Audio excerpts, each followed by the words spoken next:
Global climate engineering operations aren't just an insane and dangerous proposal. They're an ongoing lethal reality. The global controllers can and are spraying whatever they want into our skies. There's virtually no oversight, regulation, or enforcement to stop them. Only elaborate and well-funded cover-up efforts by the sold-out so-called climate science community and the criminal corporate media. In addition to highly toxic climate engineering elements like aluminum, barium, strontium, manganese, and polymer fibers, which lab tests from all over the world prove are raining down through our breathable air column, there is the extremely toxic and controversial element graphene.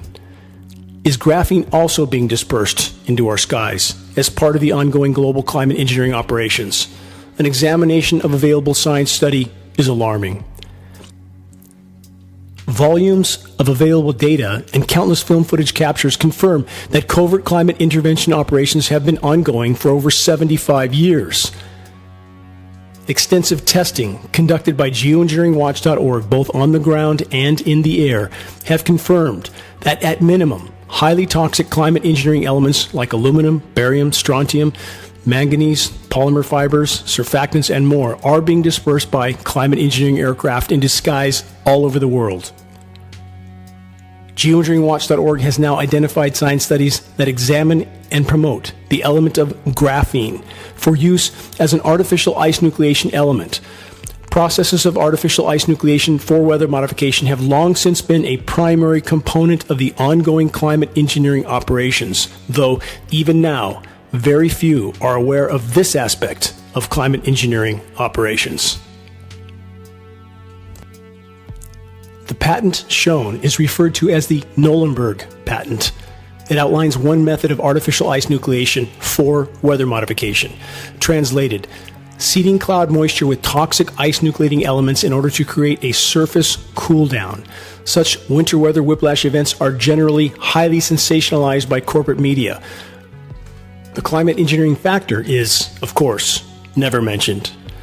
Again, this critical question, is graphene oxide being used as one of the many highly toxic climate engineering elements that have already been identified?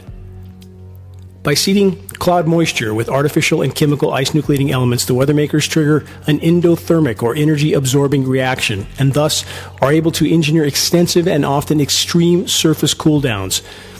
This is often in spite of previously far above freezing temperatures in a surrounding region. Weather whiplash swings of temperatures are the result. There are numerous and increasing recorded scenarios of record high temperatures to record low in a single day. This is not nature. It is the result of chemical ice nucleating operations. The climate engineers have consistently utilized artificial ice nucleation operations seeded into cloud moisture to create surface cooldowns, while ionosphere heater microwave transmissions from facilities like HAARP in Alaska continue to fry other regions under artificially created domes of atmospheric high pressure.